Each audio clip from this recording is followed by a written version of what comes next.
The biggest Christmas tree ever.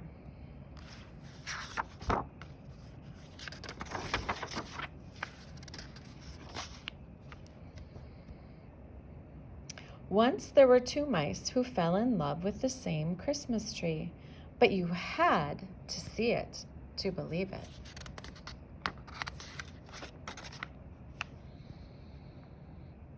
Everyone in Mouseville loved Christmas trees. Every Christmas, families all over town put up the biggest, most beautiful tree they could find. But first came Thanksgiving. The day before the celebration, Clayton, the house mouse, took a walk around Mouseville. He knew he should be thinking about giving thanks, but the chill in the air reminded him of Christmas. You know what? He said out loud, "This year I'm going to find the biggest Christmas tree ever." Not far away, Clayton's friend Desmond, the field mouse, said exactly the same thing. That night, Clayton helped his mom and dad, his brother Andy, and his sister Trudy make a special cheese casserole and a nut pie for Thanksgiving dinner. Over at Desmond's house, Desmond and his brother Morris helped Uncle Vernon fix a big pot of stew, vegetable stew, and a cheesecake. Everyone ate too much. After dinner, Clayton's grandma and grandpa sat in the living room holding their tummies and grumbling. Over at Desmond's, the cousins from across the road stretched out on Uncle Vernon's sofa and took a nap. The following morning, Clayton woke up early. He wanted to be at Clara's Christmas tree farm. He wanted to be first at Clara's Christmas tree farm at the edge of town. That way, he could have his pick of the biggest trees. Over at Desmond's house, Desmond tumbled out of bed with the same thought. Clayton hurried over to Clara's, but it was hard to go very fast. He was still too full from Thanksgiving dinner. By the time he reached the Christmas tree farm, he was out of breath. He looked around. No one else was there. Moments later, Desmond arrived. He, too, was full of Thanksgiving dinner. He, too, had found it hard to hurry. He took a deep breath and stumbled inside.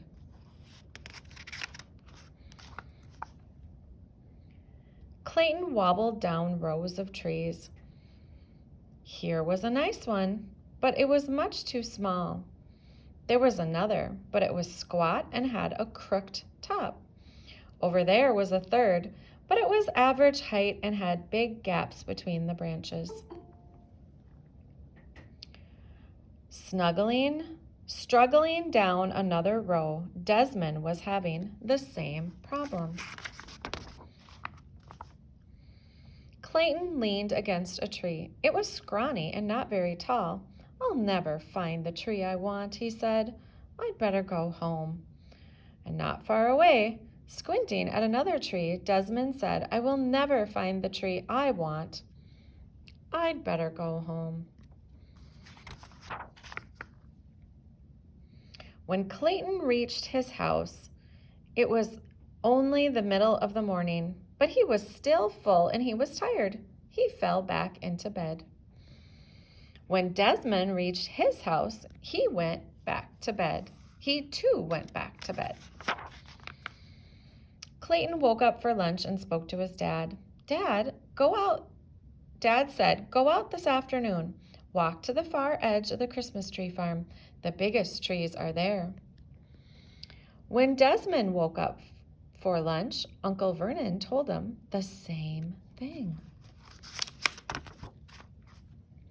That afternoon, Clayton went out again. At the very same time, Desmond did too. Clayton walked to the far edge of the Christmas tree farm. He looked at one after another, but none of them looked like the biggest Christmas tree ever. Down another path, Desmond was having the same bad luck. Starting to lose hope, Clayton peered around a very thick trunk. Desmond peered around the same thick trunk. They bumped heads and fell down. "I bet you're looking for the biggest Christmas tree ever," said Clayton. "I bet you're looking for the biggest Christmas tree ever," said Desmond. "Why don't we find it together?" said Clayton. "No one said we couldn't," said Desmond.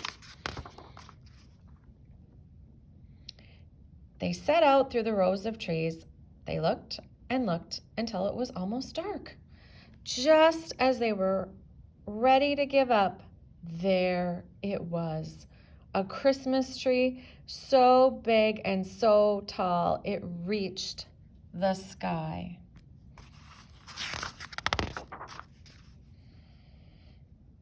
"How will we cut it down?" Clayton asked. "It's much too big for the two of us." "Where will we put it?" Desmond added. "It won't fit in your house or mine." Clayton and Desmond smiled. "Our families will help us," they said together. And that is what happened. Clayton's dad and Uncle Vernon came out with their axes, and with the help of Clayton and Desmond, they chopped down the giant tree.